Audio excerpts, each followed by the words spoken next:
Ball uniform మోషన్లో ఇలా వెళ్ళిపోతూ ఉంటే అప్పుడు వితౌట్ స్పిన్, ఎటువంటి స్పిన్ లేకుండా ఉంటే దాని మీద యాక్ట్ అయ్యేటువంటి ఫోర్సెస్ ఏంటి అనే దాని గురించి ఇప్పుడు మనం చూద్దాము.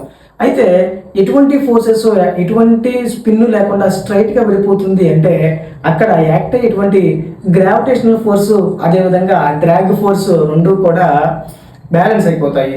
సో బ్యాలెన్స్ అయిపోవడం వల్ల నెట్ ఫోర్స్ అనేది జీరో అవటం చేత స్ట్రైట్గా వెళ్ళిపోతుంది ఎటువంటి స్పిన్ లేకుండా. అంటే మనం చూసాం కదా, ఫాస్ట్ బౌలర్లో బాల్ వేసినప్పుడు ఎటువంటి స్వింగ్ ఇవ్వకోకుండా పంపిస్తే, డ్రాగ్ ఫోర్స్ ఏది క్రియేట్ చేయకుండా పంపిస్తే స్ట్రైట్గా వెళ్ళిపోతుంది. అదే ఇక్కడ మనం చూడబోతున్నాము. Ball moving in air without spin, spin లేకుండా వెళుతుంది అంటే దాని అర్థం యూనిఫామ్ వెలాసిటీతో బాల్ మూవ్ అవుతుంది. యూనిఫామ్ వెలాసిటీతో మూవ్ అవుతుంది అంటే గ్రావిటేషనల్ ఫోర్స్, డ్రాగ్ ఫోర్స్ రెండు బ్యాలెన్స్ అయిపోతాయి, ఈక్వల్ అయిపోతాయి అనమాట. సో అప్పుడు నెట్ ఫోర్స్ అనేది జీరో అవుతుంది. సో స్పిన్ లేకుండా ఉంటే ఫోర్సెస్ అనేది బ్యాలెన్స్ అవుతాయి. సో నెట్ ఫోర్స్ అనేది జీరో అవుతుంది. సో మరిన్ని ఇంట్రెస్టింగ్ వీడియోస్ కోసం please like, share, comment and subscribe our channel. Thank you.